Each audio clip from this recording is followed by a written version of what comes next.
there was a time where you identified as gay. I'm sure there would be people watching and listening like, Yes. what do you mean? Okay, let me be honest. I've never wanted to be gay. Okay. When I was Okay. younger and I identified as that, and I knew that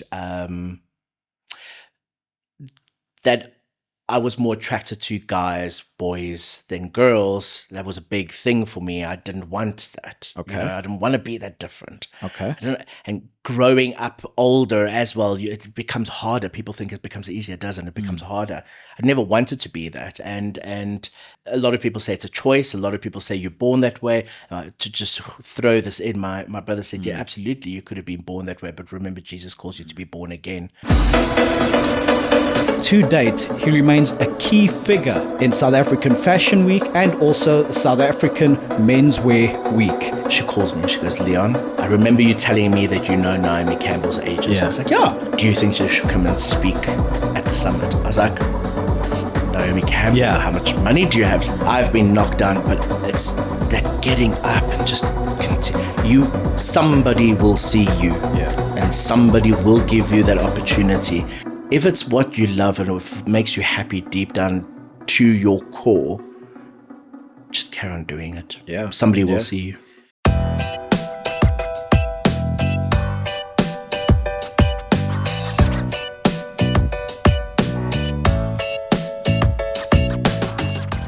Welcome to it. I'm Terence Eustace, and we are here to ignite your vision and keep your light burning bright with us here on EXC-i8.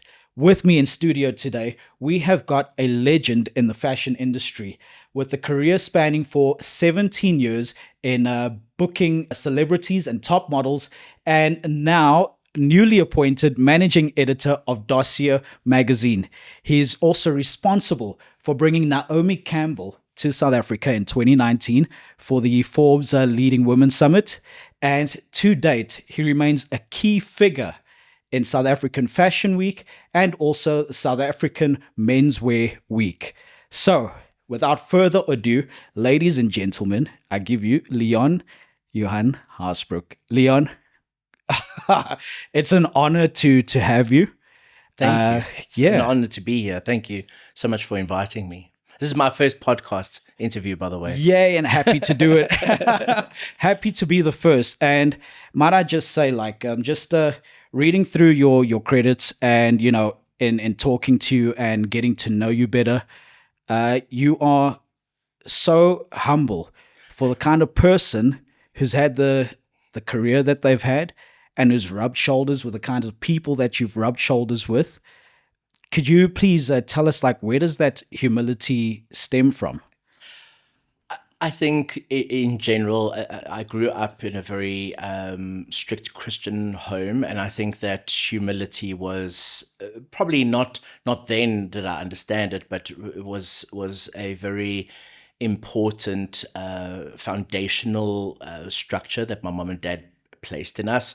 A little later in my career, I obviously stepped away from Christianity. Not that I stepped away from it, but I the industry just absorbs you. And over that period, I know that I was a little bit more hardcore than what I would like to be. But by nature, I actually find myself actually being quite a friendly, kind person. I was saying to you before this that I often find people are nervous of me and scared of me, and I don't understand why. So coming back to the question, I would absolutely say that especially now post-COVID, I would say that my humility comes from my relationship with the Lord. And I think him and I have those conversations often. Wow.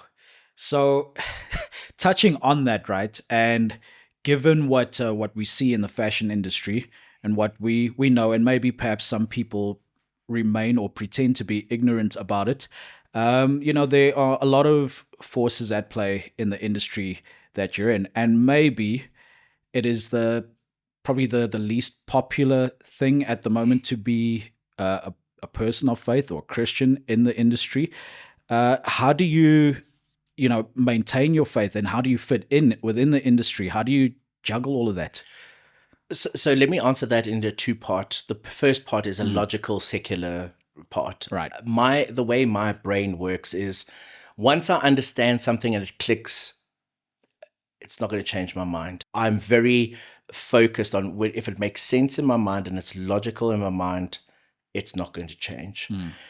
Then, from a perspective of my beliefs, I believe that my relationship with the Lord is what highlights who I am as a human being and what I believe in.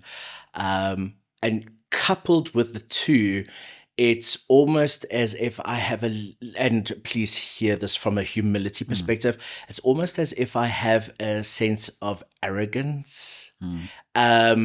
It doesn't matter if it's unpopular. I don't really care about those opinions. If you go onto my Instagram, you'll see that the first thing that is on the top there is Jesus is King, and and I'm pretty sure I lose a lot of business because of that, and I'm sure there's a lot of people that don't follow me about that, but that's also okay. I'm not here for them. No, well, and I think you've summed it up, pretty well. And maybe a lot of us who are believers and working in certain industries where it is sort of the unpopular opinion or side to be in, perhaps it's calls for a time where we should be more bold. And with so much going on in the world, I think where the difference comes in between us and what separates us from the rest of the world is that there is a certain kindness in the way that we treat people. And that, beyond just, Bible, shoving the Bible or scripture down people's throats, it's in the way that we could treat people that can make the difference. So absolutely. I'm very much a believer of that. I'm very much a believer of your actions and your deeds is what will make people go, why are you different? And then that gives you the opportunity. I'm not the type of person, I still even till today, with my walk being a daily thing now, I'm not the type of person that will just throw scripture at someone. I'm just not that person. I speak to him often about it, and I go, am I wrong in not being that person? Should I be throwing scriptures? Should I know these scriptures off? But I mean, I know there's certain scriptures I know, but I'm not that person. I believe that my actions will speak louder than my words, and when the opportunity arises for me to explain why, then I will bring that into the mix. 100%. Look, I'm very curious about the industry that you work in, the career that you've had, and also your belief system, as we've just spoken about. So surely that's got to come from somewhere, and I'd like to get to know you a little bit better from that. So maybe we can start off with a simple question like, just where are you from? So originally was born here in Johannesburg, Alberton. All right. My mom suffered, bless both their souls, they passed in 2023. My mom suffered from an incurable disease called lupus, and this weather didn't do well for her. And one holiday we went to Margate, and her skin pretty much cleared up in a December holiday, and my dad was like, that's it, we're moving to Margate. And we moved to Margate, hence a lot of people will see me and they'll be like, how's this guy with his baggies and his slops? So I grew up in Margate. I lived 17 years in Margate. A little bit of a beach boy. Never surfed or boogie boarded much. But that's where I grew up. Was in Margate. And what was life like at home? I imagine that your mom and dad were quite influential figures for you growing up. Does that play a role in who you are today? Absolutely. I consistently thank the Lord for, I was blessed, fortunate, whatever privilege, whatever you want to call it, to have the most incredible mother and father. Strict beyond, especially the mother, strict beyond. But they were the most incredible parents. Yeah. They gave us everything they could. And as a kid, were there early telltale signs that you would, sort of get into the industry that you are in? And I tell you why. I've got meeting you in person today and speaking to you actually triggers a bit of a memory for me, right? You remind me so much of my cousin. Okay. And I remember going to his house, and perhaps it's the fact that you are the newly appointed managing editor of Dossier magazine, and maybe it's the magazine word that triggered this memory for me.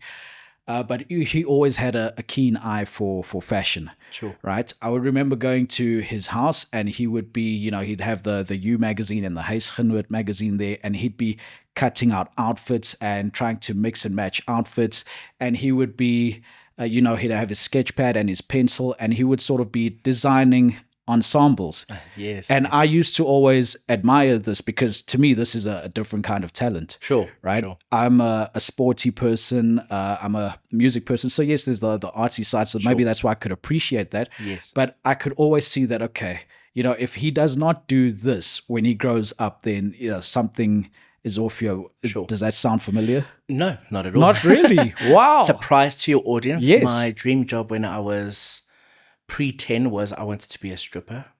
Now that is a surprise. Don't ask me. We gotta You ask. you can go in the IGs and ask. I don't know what exposed me to it. My mom and dad were Christians, so it couldn't have been them. Somewhere along the line, I obviously realized maybe that's not the best career path to have. And then I wanted to be a vet. Okay. That was the thing that I wanted the most, is I wanted to be a vet. I think tapping into that, and I'm sure for the general story with people that are in our industry is that they read the Vogue when they were like 13 and they waited for it for 2 months. That was never me. I'm sorry to disappoint, guys. But I was never that guy. I would say the earliest I remember me being super creative and realizing it was my mom and dad, again, like I said, didn't have a lot of money, but when they did have money, they wanted to purchase stuff for us to be able to play with and stuff. And I was never that guy. I played with rocks, and my dad was always so mad at me because I would be the guy ripping out the plants at the root and using the root as the hair and the bottom of the plants as the dress, and then I would, and then they would wither, and then would every day pull out new roots, and you'd have to go and get new plants because his son is ripping out his entire garden playing while there's toys in the house. And that was the earliest. And then I think there was a change, and my brother always tells people about this, is my brother used to play with pens, and they go, what do you mean? So what I would do is, I don't know if you know that, but insulation tape, there's various different colors, right? So I would create I would buy boxes and boxes and boxes of pencils, and then I would buy ropes, and like in a zinc, you've got that steel, from the plug into the zinc, you've got that steel chain. Right. I would use those, and I'd create my own little armies of pens based on the colors of rank and all that. And for most of my life, I played, you also have the stories of a lot of fashion, especially men in the fashion industry, that they played with Barbies. I never had that.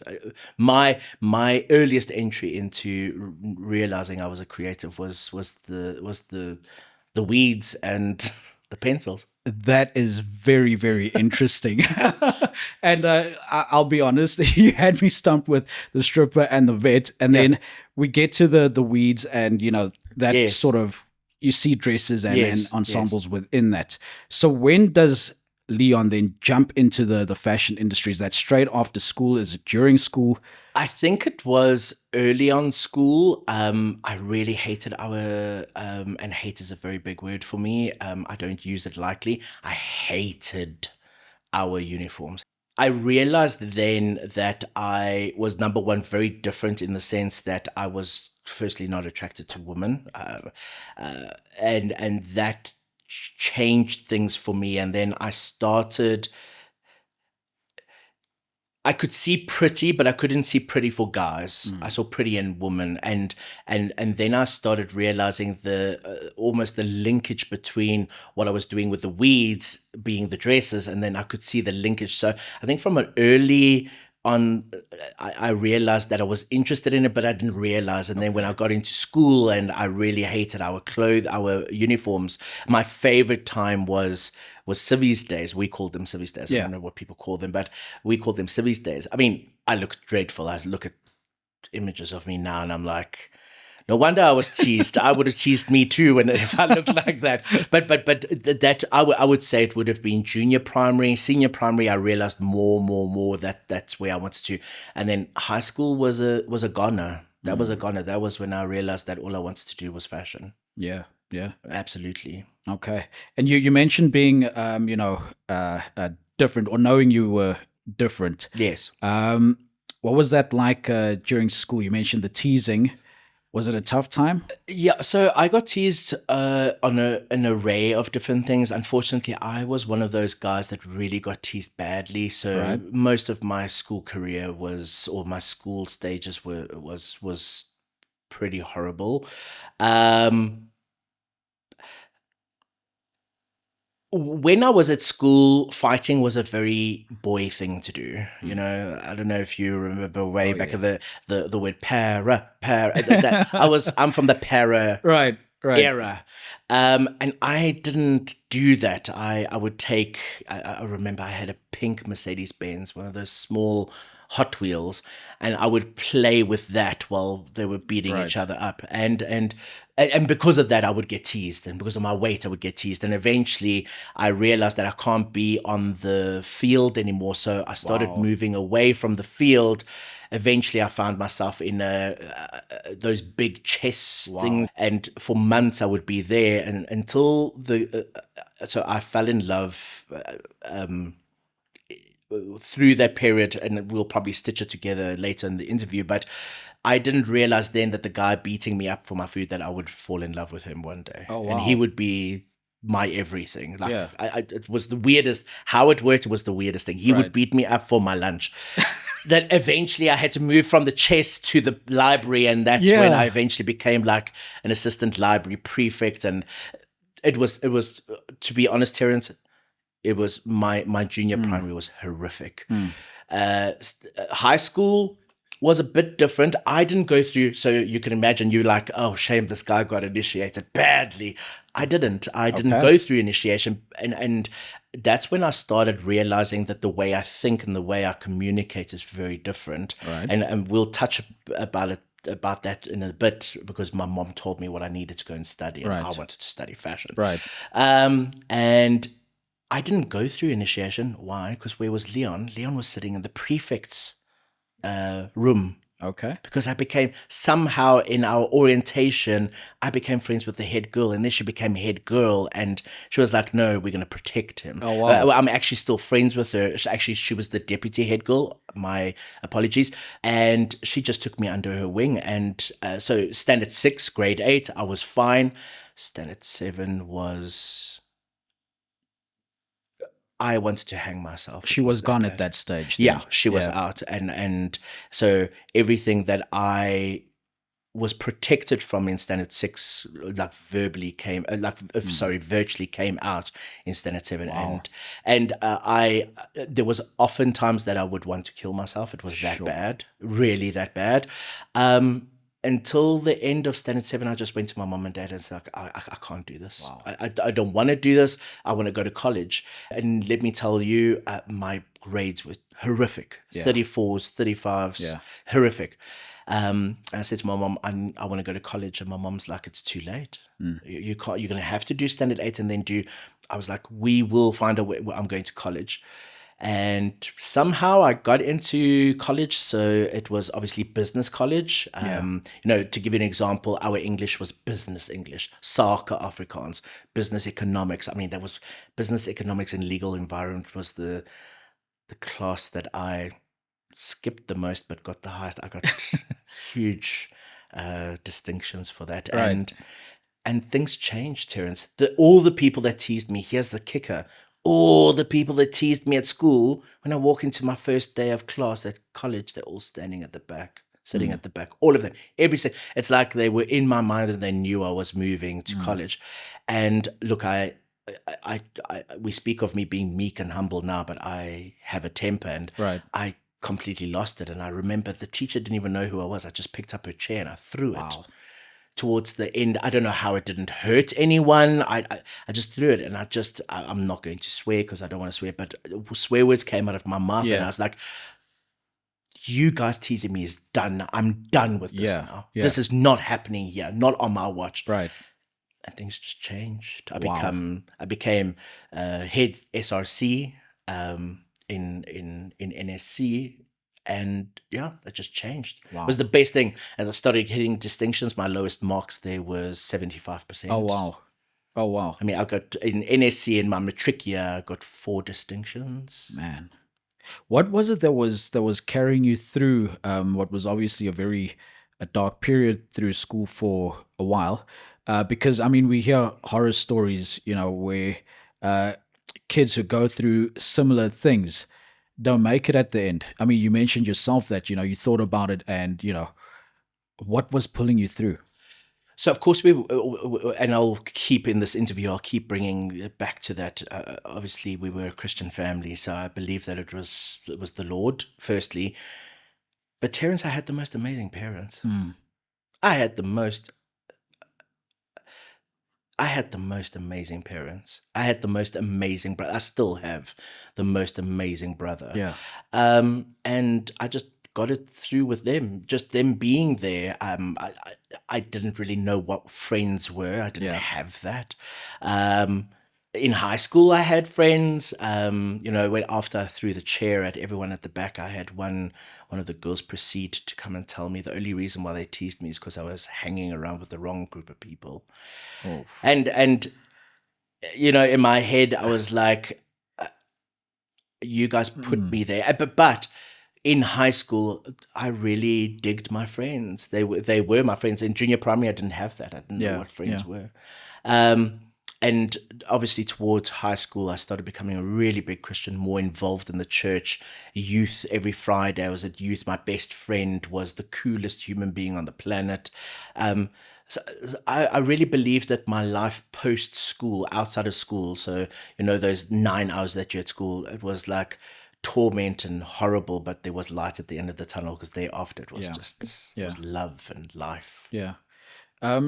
It's clear that, the relationships with the really important people to have played a major role and had a huge impact in your life. Have you still managed to maintain? I mean, you said that you're still friends with the girl who was the deputy head girl. Yes. You've got a strong relationship with your brother. Yes. Are there any more people from your past who you've managed to maintain a good relationship with? Look, firstly, as a Christian, I don't believe in astrology and stuff, but I do recognize, I was telling you in the car, I see trends. Once I see it 3 times, I know that it is a trend. And one thing I've realized is I'm a Scorpio, and one thing I've learned is Scorpios all have pretty much a very similar personality type. And part of that personality type is loyalty, not love. We don't really care much about love. Loyalty is it. So one thing you'll realize as we carry on talking and as we do things, you'll realize that I have relationships are the most important thing to me. And most of my friends, I mean, like my best friends now, both my best friends now have been my best friends for 15 years. A lot of people, my business partner that I have now in my celebrity agency, I became friends with her in 2010. Yeah. So relationships are key for me. And I'm focused on long term. The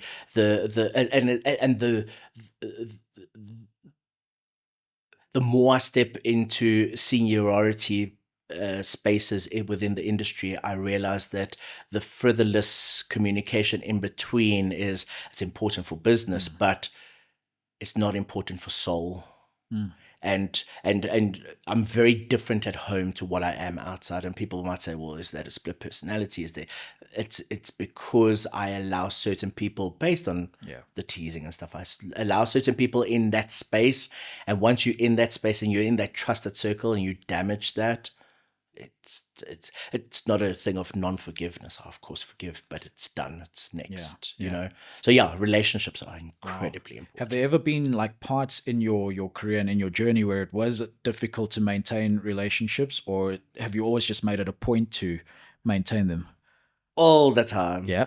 all the time, all the time. I think the first place, let me be honest and say I go through a thing every year, and it's been since 2018, that I go through a culling of sorts. I look at what contributions have I and certain people added to each other's lives, and if it's this frivolous, like, oh, let's have lunch, but we never have lunch. Those are the kind of people I start getting rid of in my life. And for the past 2 years, I've actually stepped away. I don't want to say get rid of, let's rather say I've stepped away from friendships. And I'm talking, Terence, I'm talking 20-year friendships that have just like, they don't service me in my space anymore. It's not about them. It's not about me. It's just the situations that you step away from. And naturally that will happen within the business side and the industry side of it as well. I love my industry, but I'm not necessarily friends with my industry, if that makes sense. Oh, that makes sense. My industry's business. Yeah. Yeah. And business stays there. There's a clear distinction that, that is business for you. Yes. And it does not necessarily define who you are as a person. No. You're quite clearly different to even the people within your industry, right? Very much, yes. Okay. Very much. Very much. So with all the talk about, relationships and your past, was there a specific person who was very influential to you during your early stages of your career who helped sort of guide and shape you into who you are? Was it all very much, self-reliance and you found your own way? So for my career in fashion, no, there wasn't. My mom was the most important person in my life.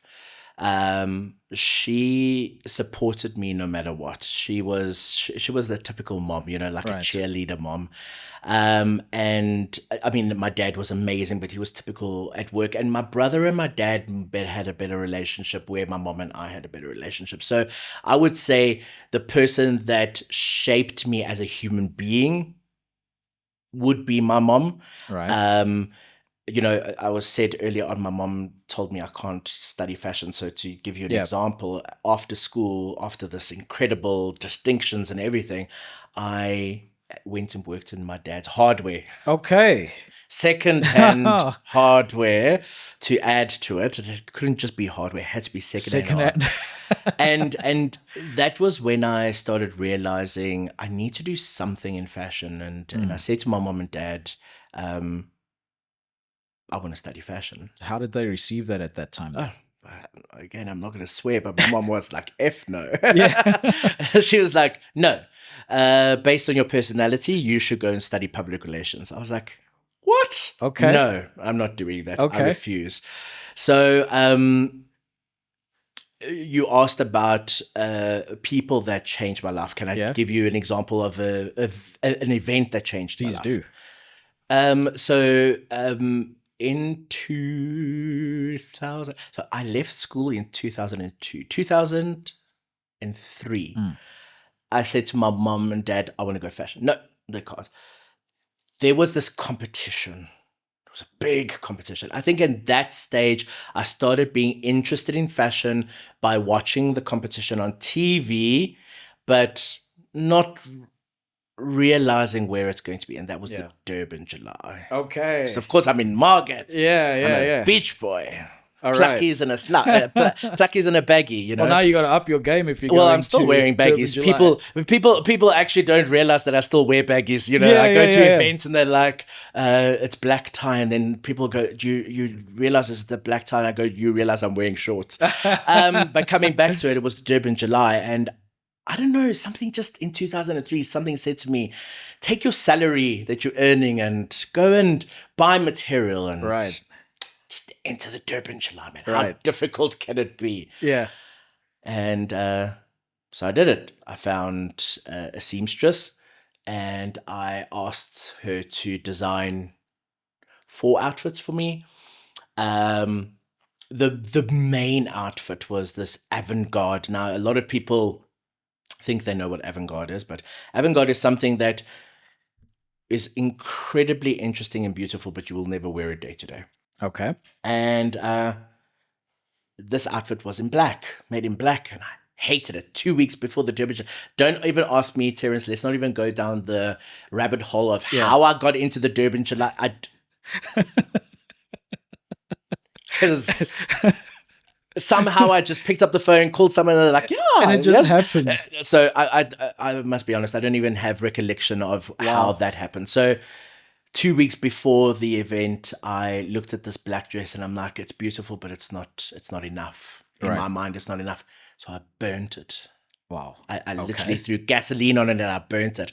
And the seamstress was besides herself. You can imagine, we've put so much work into it. She did a lot of the work. I did a lot of the hand stitch. I'm like, no, we've made this in black now.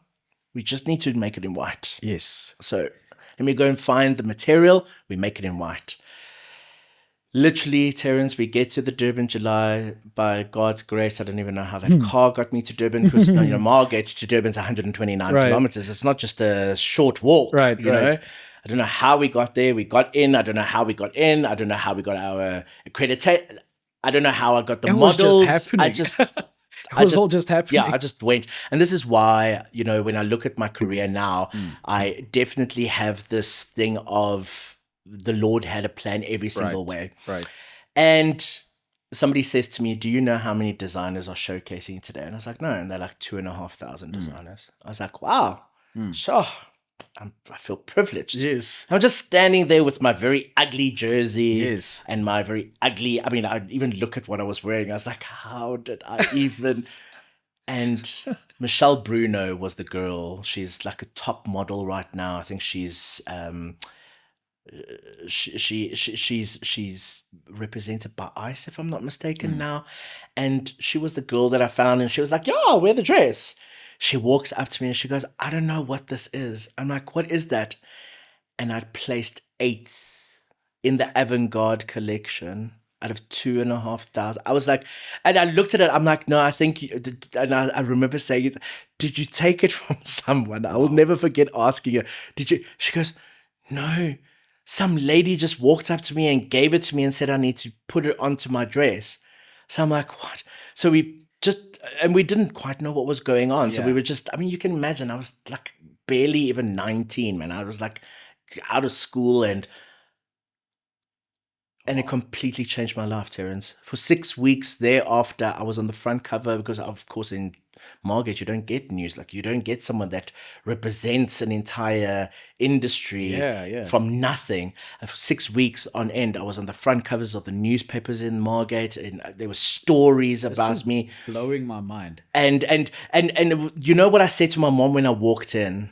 I was like, remember you said I can't go to fashion week and fashion school? And she goes, yeah, you have to go and study PR. I was like, well, I came in the top 10 for avant-garde. Can I go? And she goes, what? I was like, can I go to fashion school? And she goes, yes, fine, you can go to fashion school. Wow.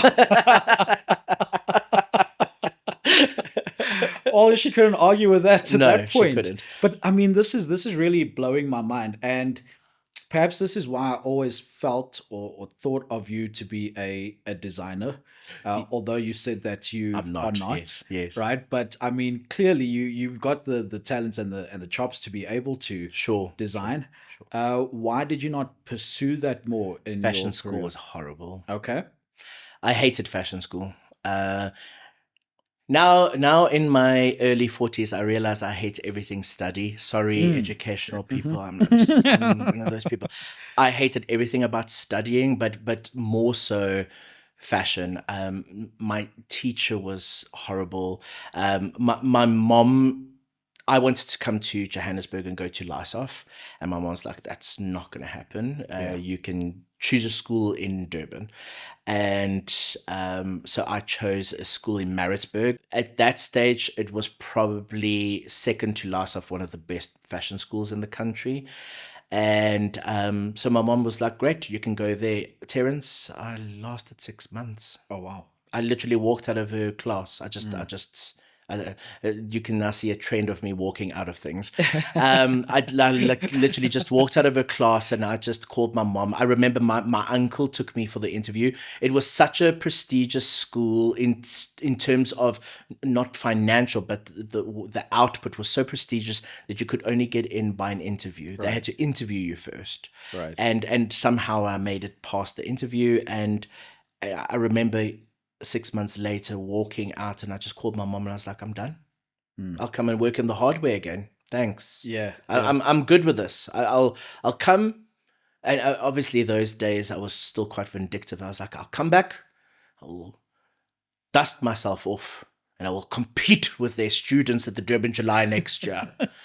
And believe it or not, that year the theme was bangles, baubles, and beads. Okay. And I competed, knocked the students completely out of the park, and that was maybe on a scary or a sad thought, not for me, because I mean, look at where I am now. That was the last time I put pencil to paper and designed. It was 2004. Okay, you just left it behind. Just left it completely.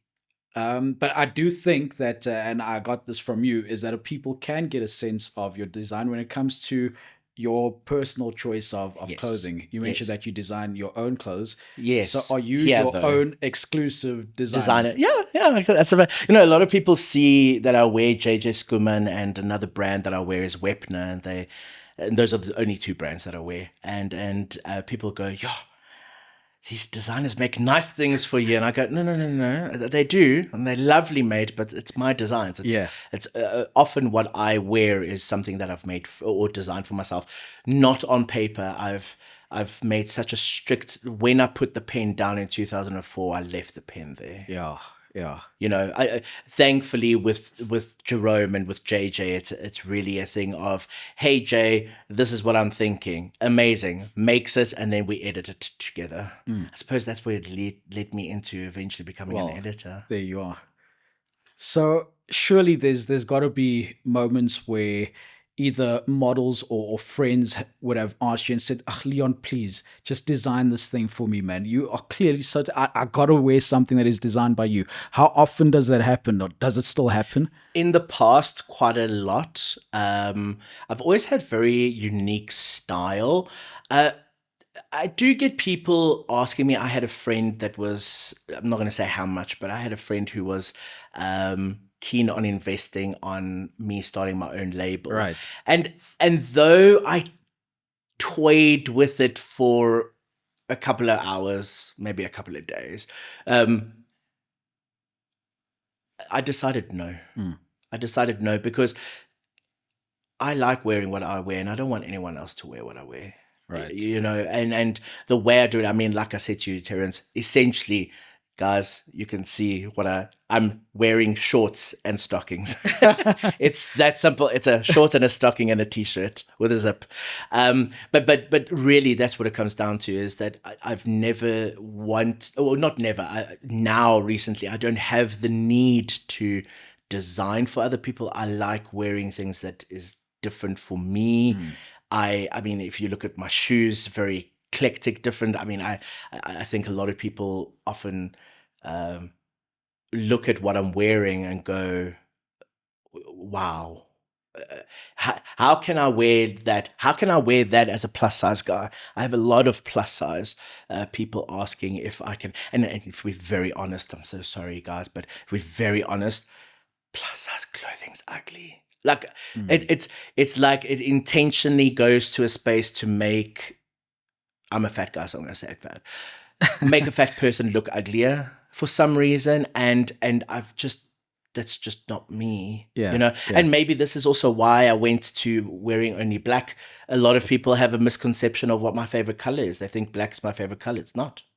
My favorite color is periwinkle, which is blue. Yeah. My new favorite color is plush pink. Black's not my favorite color. Yeah.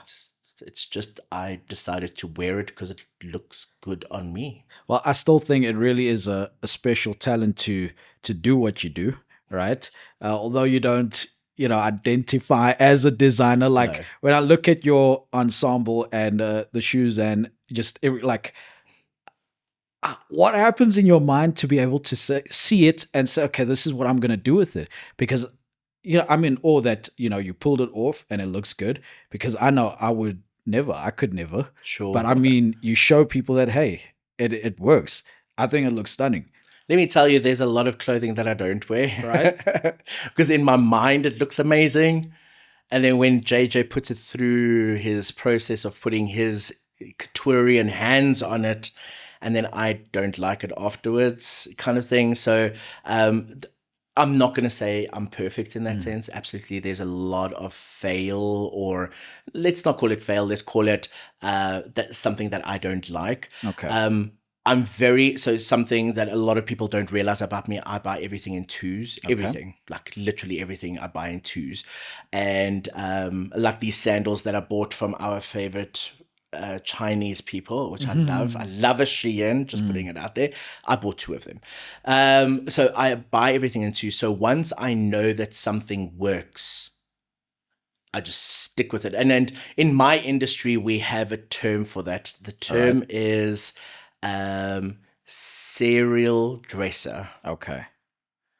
I rebuke that term. That is not a fashion term. And anyone who is a fashion person, let us remove that word from our industry and our vocabulary, because I think that once you know what looks good on you and you're confident, I was saying to you outside, clothing is the one version or the one thing that is a non-verbal communication of what your brand is and what you represent and who you are to the world. You don't have to say a word. You just walk in and it says everything for you. And once you've found that and you know what's good, stick to it. I mean, this shirt that I've got on now, I have 2 of them. Yeah. These shorts that I have 2 of them. Yes, they might not be the same with the gold here. The one's got gold here, like a boxing short, but I buy everything in twos and I stick to it. I don't change it. Yeah. I really don't. So in the introduction, we mentioned you bringing Naomi Campbell over. How does that happen? What was happening at the time? Like, okay, let's just go with how does that happen? Like, how did you pull that off? So the second part of my career, that completely an event. So there were 2 events, I would say, in my career that completely changed the game for me. Durban July definitely being the first one. Right. The second one was in 2018. I don't know if you know, but we have a producer in our country. We actually have 2 of them, but at that stage, I was only focused on the one producer in our industry that produces shows for New York Fashion Week, London Fashion Week, Milan Fashion Week, Jan Milan. And I was his publicist. So when I left, so I started my career in the modeling industry. Right. I became a model booker. I was with Boss Models for 8 years. It was first Star and then became Boss Models. And then I realized, look, I'm really good at managing people, but I want something more. And I decided, because Leon can, I'm just going to open a PR agency. I have a great network. I'm going to open a PR agency. I did go after, just jumping back quickly, just for context purposes. Once I had left fashion school, my mom said, you have to study something. Yes. So I was like, okay, fine, I'll go and do a bridging course on public relations. Yes. That lasted another 6 months. I was like, I'm not doing this anymore. I'm not doing any of this. I'm not learning anymore. I'm done learning. I'm done. I will go and learn on the street. And so coming back to it, so I was like, well, my mom always said I could be a publicist. So I'm going to be a publicist. So I opened an agency with my friend. And that really changed the game. I started representing really big names, and JJ Schoeman was one of my first clients. So you wanted to ask? No. I was just curious as to what year that transpired. 2015 was my last year as a model booker. Right. Yeah. Right. So 2016 was when it actually happened. Okay. Having that said, my boss was incredibly kind, and she allowed me to work on JJ's account and a denim brand. I don't want to mention their name, but a denim brand on their communication, let's call it that, on the sidelines. And eventually I realized, well, I'm actually really good at this. And not because I was good at media relations, but I was a good networker. exceptional when it comes to networking. If you put me into a room and I stand one side, it means the room is wrong for me. Okay. So and to just fast forward, a lot of people see me and my brand as the friend with celebrities, but what they forget about that is most of the celebrities were my models. So I've known the Pearl Tusis, the Narc Music, the Angamakbulos, the Sandile Matlangus.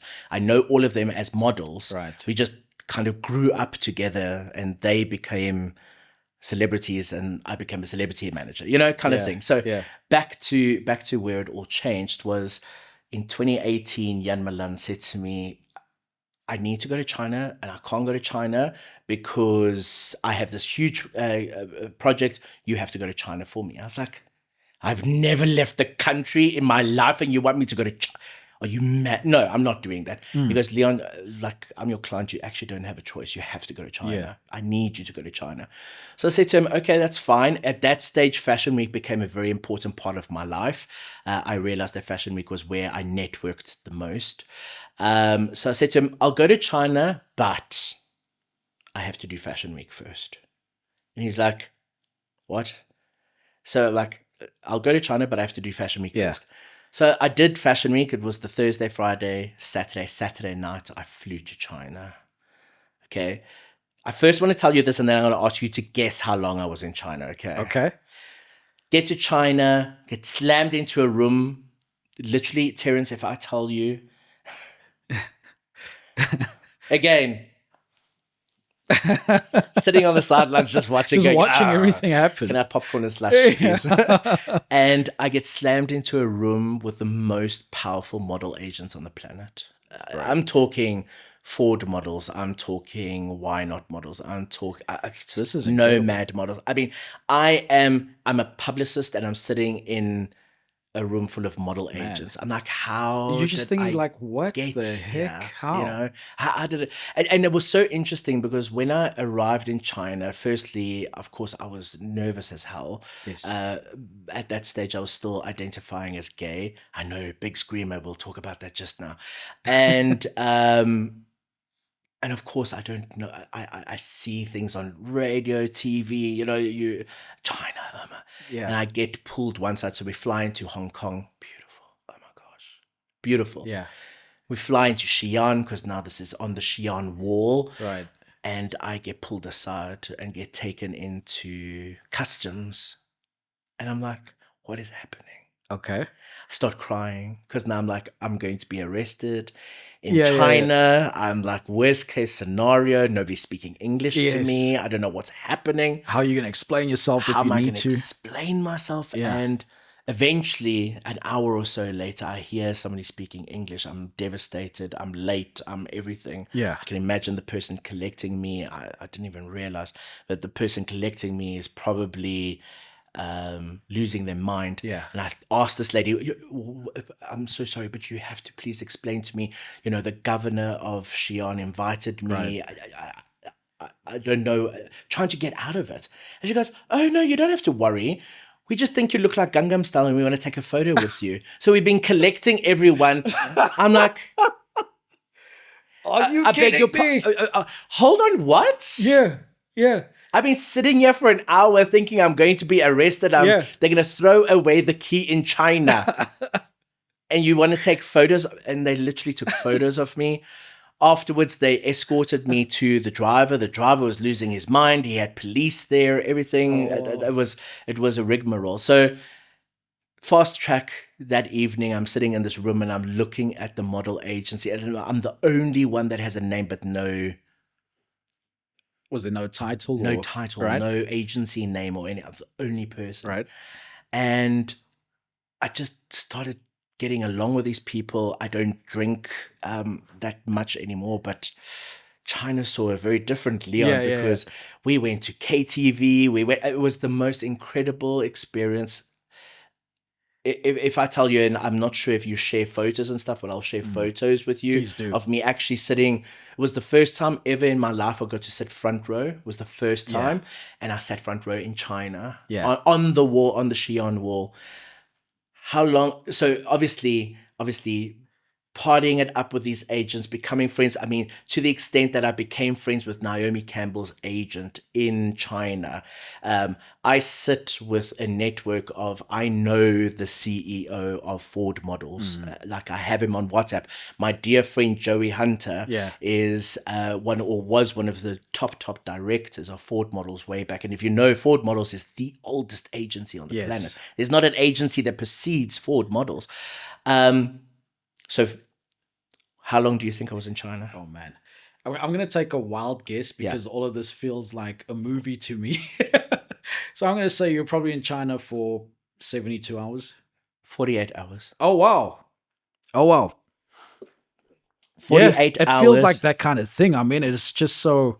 I was in China. Wild. I flew 26 hours, 13 hours there, 13 hours back, just to stay there for 48 hours. But can I tell you, Terence, those 48 hours changed.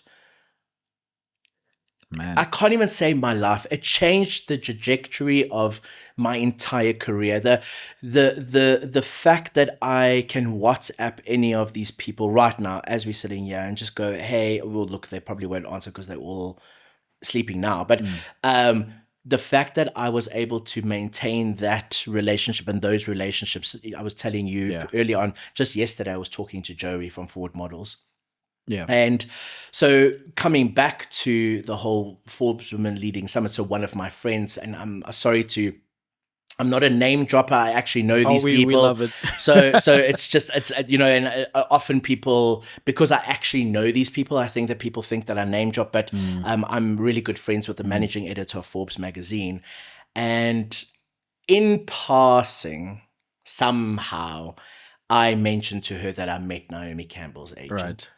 And in 2019, it was just before Forbes, I think it was like 4 weeks before the Forbes Women Leading Summit, she calls me and she goes, Leon, I remember you telling me that you know Naomi Campbell's agent. I was like, yeah. Do you think she should come and speak at the summit? I was like, what's Naomi Campbell? Yeah. How much money do you have? She goes, we're not paying, we'll pay for flights and accommodation. I was like, Shah! Right. That's you're brave. So I'm like, but I'll get on the phone with Cynthia and I'll ask.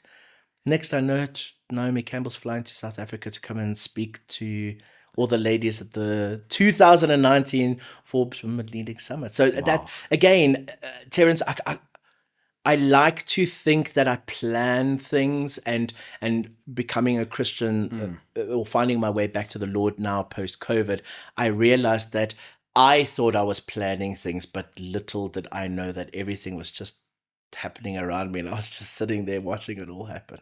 I mean, that's great. I mean, there's just so many things within that story that kind of gives you the idea that there's a bigger power behind it all. I mean, for something to happen and change the course of your career in a space of 48 hours. Yeah. And again, I mean, you say you were in that room sort of just watching things happening, like, how did I get here? What am I doing here? Yeah. Why? How is this happening? Absolutely. The same thing with the Durban July thing. Absolutely. So with everything that, happened and how things have happened, are those clear indicators that, this is where God wants you to be, in this industry, and, he's got a plan and a purpose for you within it? Absolutely. So I love that you asked that question, because I was actually grappling with this question. Okay. Now recently, I remember saying to him, Lord, I'm happy to become a construction manager, but you need to make me love it. But I'm not feeling, although I've been blessed with all this this network and everything, I still didn't feel edified in the space where I was. And I was like, I'm prepared to change it. Can you just tell me where I need to be? And it was as if he sat me down and he said, Leon, I need you here. You're going through what you're going through at the moment because I need you to be a specific person within your industry, but I need you in your industry. And absolutely, Terence, looking back at it now, with everything that I've experienced, I have no doubt I'm not made for anything else. This is what I'm made for. And with all the talk about your faith and a role in the industry and strengthening your relationship with God. You mentioned earlier that there was a time where you identified as gay. I'm sure there would be people watching and listening like, Yes. what do you mean? Like, what is happening? Was there a change? And could you elaborate on that? Yeah. Yeah, absolutely. So when I went to, just what a lot of people don't actually realize as well, is when I was going to Fashion Week and then only to China, I was also the media director for Johannesburg Pride. Wow. I don't know how I did all of that. Yeah. I still think about how did I not sleep? So I was really entrenched in the LGBTQ community, and I mean, I was VIPs at all the top clubs and everything. And it was almost as if towards or actually during COVID, I realized that, okay, let me be honest. I've never wanted to be gay. Okay. When I was Okay. younger and I identified as that, and I knew that that I was more attracted to guys, boys than girls. That was a big thing for me. I didn't want that. Okay. I didn't want to be that different. Okay.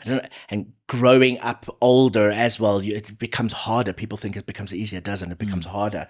I never wanted to be that. And a lot of people say a lot of people say it's a choice. A lot of people say you're born that way. To just throw this in, my brother said, yeah, absolutely, you could have been born that way. But remember, Jesus calls you to be born again. And I'm not saying that I don't have those feelings. I still have those feelings. I'm not going to walk out now and go get married to a woman. I'm not attracted to women. But the choice that I've chosen, or the life that I've chosen rather, to follow is that one of celibacy. I struggle with it still every single day. It's still now, I struggle with it. I think the thing that I'm looking for the most right now is a companion. But the sexual side of things, I'm not interested in that. Really, I want a bromance. I want to find a friend that I can play Xbox with. But yes, basically coming back to your question, I've become celibate, and I've become that way because I've realized that I don't want to be that in front of my Jesus. I don't want to be that in front of my Lord. I don't want. I am who I am, but I'm going to be someone different because of the way He's changed my life. Yeah. And do you think that this stance that you've taken now and being so bold about speaking about it, like, do you fear any potential consequences within the industry you're in and the work that you do? They can try. Yeah. They can try. No. Terence, I was also telling you, which is something that I don't understand, is I find that people fear me, and I don't know why. Yeah. Because I'm actually really nice. Yes, I'm very strict in business. And we do it the right way. We don't do it another way. There is no other way. We only do it the right way. And maybe that has come across as that I'm actually an aggressive, angry person. I'm actually not. Each person to their own. Both my best friends are gay. I don't want to identify. You can call my friends right now and say, has Leon ever identified as gay? I was like, why is that the first place where you go? Like, Right. Can you not just say I'm a fashion person? The way that I dress is not because I'm gay. I Right. dress the way I dress because I'm in fashion. Right. So to answer your question, if there is, I'm a firm believer that offense is taken, not given. And my opinion in that is, if you feel offended by what I've said, really sorry about that. But maybe that's something you need to go and discuss with yourself in the mirror. The life I'm living I'm not here to say that LGBTQ is wrong. I'm not here to. My Lord teaches me to accept, and it's not my responsibility to judge. Judgment day will come. And whatever happens there will be judged according to his ways are higher than my ways. I don't understand his ways. My job here is to be the light. And hopefully the way that I treat people, specifically in those spaces, and how I do that is how people will perceive me and will love me for Yes. that, and not count against me based on the fact that I made a decision. I made the decision for me. It wasn't God who sat at the edge of my bed saying you're not allowed to be gay. Yeah. It wasn't. It was my decision. It's always been my decision. Fantastic. Very well said. Okay, so Leon, we've spoken extensively about your journey in fashion, some really incredible stories, and I feel like, I don't know, maybe to me it feels like we're just scratching the surface. Like there's so much more we could get into, so we might have to have you back on again. But while we do have you with us, talk to us about what it was like making the transition from fashion, or from, booking models to, now being the managing editor of Dossier magazine. How does that happen? Sure. So Mia Ziervogel, the owner of Dossier, it's 21 years this year. I've known Mia for 17 years. In actual fact, I met Mia through the agency. I think she was one of the first clients I booked models with. Right. And so we've always known each other. We've always been in each other's orbits, see each other fashion week. I would actually go to the extent, and I'm sure she would agree, that we were friends. And last year, Mia reached out to me and said, we have to do an article on you. I was like, why? Okay. She goes, no, Leon, you've been in the industry, you've been revered in the industry for so long. I think it's actually about time that we remove the publicist behind the camera and put the publicist as the fashion industry insider in front of the camera. And I was like, okay, great. And and she did an article. We started writing the article together, and I didn't like it. I must be honest. It was very much of what I said. And I find that credibility is not what you say about yourself, but what other people say about you. True. So I said to her, what if we take a direction? Leave it with me. I will write the article. Right. Okay. Surprise again, people. I don't think anyone realized that I wrote my own article. I'm going to reach out to my network. Right. And I'm going to send them a list of questions and they can answer it. Yeah. And that's basically how the article went. It was really just asking industry leaders. I mean, one of the people was Joey from Ford Models. He contributed. South African Fashion Week contributed. I mean, just like so many people contributed, and I think that Mia saw the construction of the article and almost and I use this word loosely because I don't like it, but it's a word that we use, is influence. And I think she saw the influence that I brought, and she just called me out of the blue once it hit the airwaves, and she's like, Leon, you actually have to join the magazine. Wow. It's like, what do you mean I have to join the magazine? I'm not media. I'm not a journalist. I didn't go to and because I worked in the PR industry, I realized that journalism is a very serious job. It's not, you can't just become a journalist, you know. And I had such a big thing about this. I was like, no, I can't do this. So she goes, I want you to come and help us with fashion. And I was like, not a chance. I'm not doing that. I refuse. So she goes, okay, how about you go and decide on a title and then come back to me. And I did a lot of research. I did research in my career in the past 4 months of my career in this magazine. Yes. Because my career is only 4 months old, believe it or not. I went and researched, and editor at large stood out to me because firstly, I could write what I want. I wasn't embedded in the editorial team at the magazine. And a lot of editor at larges were industry professionals who just bled into the magazine. So I started as 1st of October, big news, editor at large of Dossier magazine. My first 2 interviews was with Kim Jade and Margot Fargo. I took a very different, did features on them, but shot it in an editorial type and then just kind of built a story around it, you know, based on who they were. and yeah, so I was editor at large, and it was great, and it was amazing. And in January this year, Mia and I were talking, and she was like, "You're taking a position of head of brand, because that's actually my primary position in the magazine is head of brand, but because it's imperative for me to be part of the editorial team, I need to fill into an editor role." And she's like, "You're taking on too much. We need to give you a new role." And I was like, "No, absolutely not." She's like, "Leon, I need you in the magazine full time. That's what I need. I need that.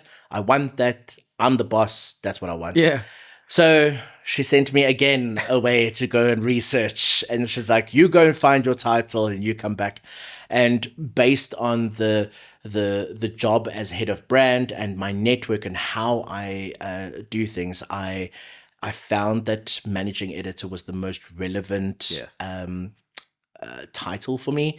And I presented it to her, and she loved it. And as of the 1st of February, I'm now the managing editor of Dossier magazine. And to add to that, what's quite interesting about that is, because of who I am in industry, specifically fashion, but because of my experience in the PR, if you would ask me what's the thing that makes you the most nervous, was that I had to go and face my media friends. Wow. And say to them, "Well, look, I know that you're a journalist and I'm an editor." And Terence, if I'm honest with you, and I want to tell you about the one that happened this week specifically, but when so my article came out in the Dossier, and then literally a month later, and both articles were working concurrently, but they just worked out so well that the Sunday Times did a full page in the lifestyle of me. Yes. You know, I think the title was saying something like Leon Haasbroek crafting conversations in couture. And it was Sunday Times I was the most nervous for, because my friends at the Sunday Times they're serious editors. They're serious fashion people. You don't mess with those people. And the way that they celebrated. That's amazing. It was, I burst into tears. I'll never forget. And Tango, if you're watching this, you'll know that I burst into tears when Tango just hugged me and said, "I'm so proud of you, Leon." Oh, that's great. I was like, and then this week I wasn't able, I mentioned earlier on that I'm actually friends with the managing editor of Forbes magazine, and I wasn't able to chat with her for a while. And while we were talking on the phone, she was like, "What's this managing?" I was like, Reinica, I'm now the managing editor of Dossier. She said to me, "You know what, Leon, I'm so incredibly proud of you. You've worked," and her words were, single thing that you've done since I've known you has geared you up to taking this position." That's coming from the managing editor of Forbes magazine. Yeah, that is incredible. And I was just like, what a tribute and compliment. "Thank you so much, Reinica." You know, it's just so yeah, that's what the chance. So the transition, I suppose, is still happening, Terence. It's still happening. Again, I'm sitting on the sidelines with my popcorn and slushy, and I'm just going, oh. So is it safe to say that you did not picture this for yourself 10 years ago, or did you maybe? Not as an editor, never. Yeah. I'm confident, I can tell you confidently, I knew I would never become an editor. Right. Was it a dream job of mine, especially when I watched Devil Wears Prada? Of course it was a dream job. Of course it was a dream job of mine. But no, Terence, to be honest, no. I think you can see the disbelief in my face. Surreal. I'm still not sure. Well, I know why it happened, but from a secular, logical perspective. So in this moment, right, and with the transition still happening, and the research your boss gave you to say, go and figure out what your title is going to be. In that process, or now maybe even more recently, has there been a development of a vision that you have for the magazine, or if not for the magazine, but maybe for your role with the magazine? I'm doing this face because I want to be diplomatic. Right. Off air, I'll tell you exactly what I was thinking. Yes, I've already. So in December, I put an entire 10-year plan together for the magazine. Okay. So I have a 2-year, 3-year, 4-year, 5-year, 10-year plan. Oh, wow. And our 10-year, our 5-year, our 2020, 30 plan is to be global. Man. Well, we have a global readership. We online, we have 300,000 dedicated readers. Of those, only 40% are South African. Yeah. The rest are global. Global. I mean, I was saying to you in the car, the country that we get the least readership that is recorded is Russia, and that's 2,700 readers a month. Our second is America, the USA. Third, guys, Dossier readers. Why are you Norwegians reading us? I'm very curious. Should we do something in Dutch for you guys?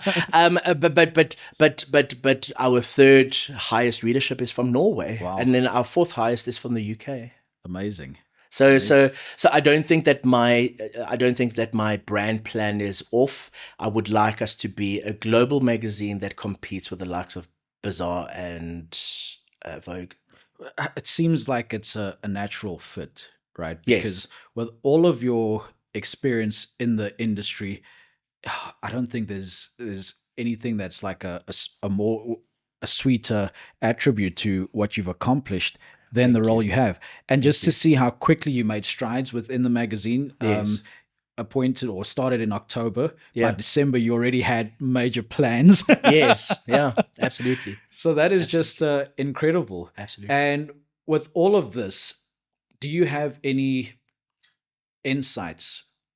I don't know if insights is the correct word, or do you have sort of anything that's lingering, that's sort of helping you see a vision maybe of the fashion industry within South Africa or Africa as a continent? Do you see changes?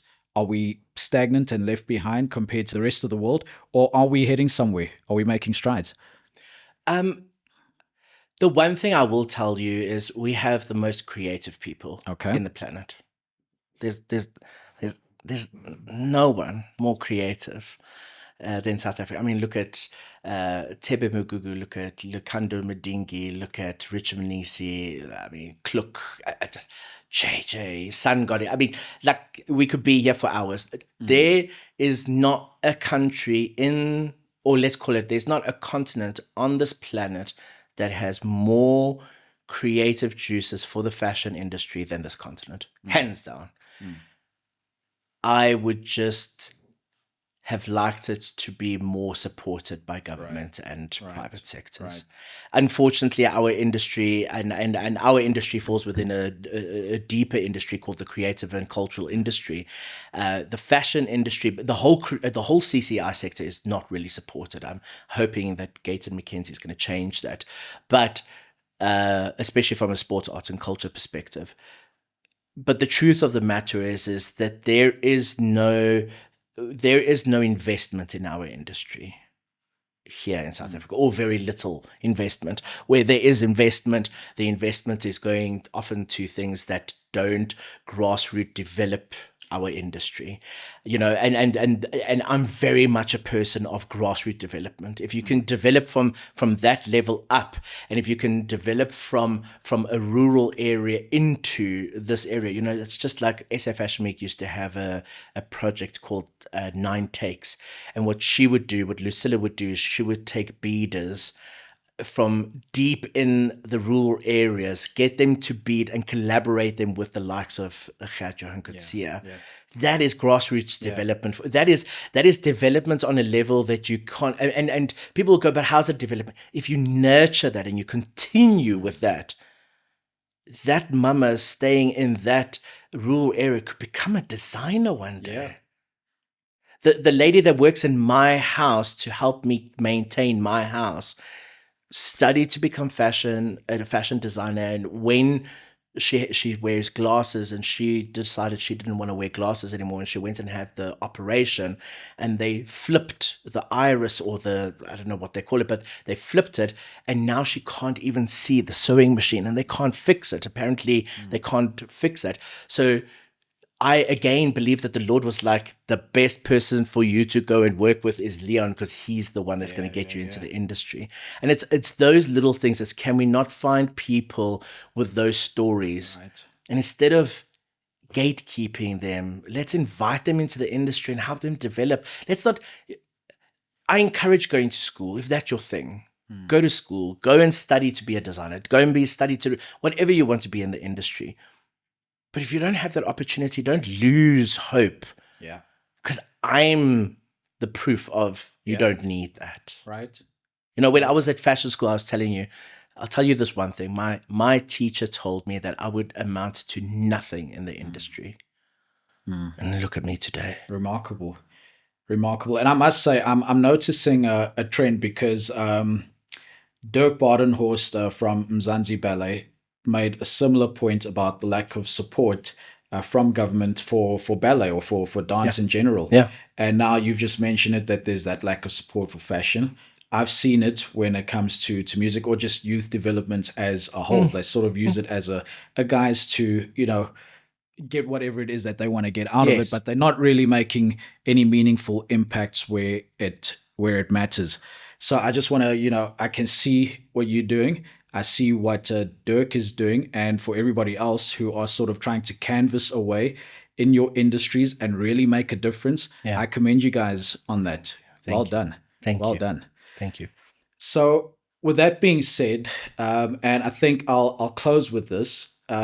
Is there any advice that you would give to anybody trying to have a career in the fashion industry? Often this question, when I do get this question in written articles, one often feels that you need to have like a revelation of an answer. Just don't give up hope. Just continue. Perseverance. One of the fruits of the spirit is long suffering, and when you hear that word, you're like, I don't want to suffer for long, but it's not that. It's perseverance. And can I tell you, Terence, in my career, there's been enough times that have been knocked down to the ground, knocked down. I know that whoever's watching this that actually knows my career and stuff will probably go, that's ridiculous. You've never been knocked down. I've been knocked down, but it's that getting up and just continue. Somebody will see you. Yeah. And somebody will give you that opportunity. Just harness your craft, harness your creative until that person sees it. Become a master of that. Don't worry about what other people are doing. Don't worry about should I be elsewhere. Just if it's what you love and if it makes you happy deep down to your core, just carry on doing it. Yeah. Somebody will see you.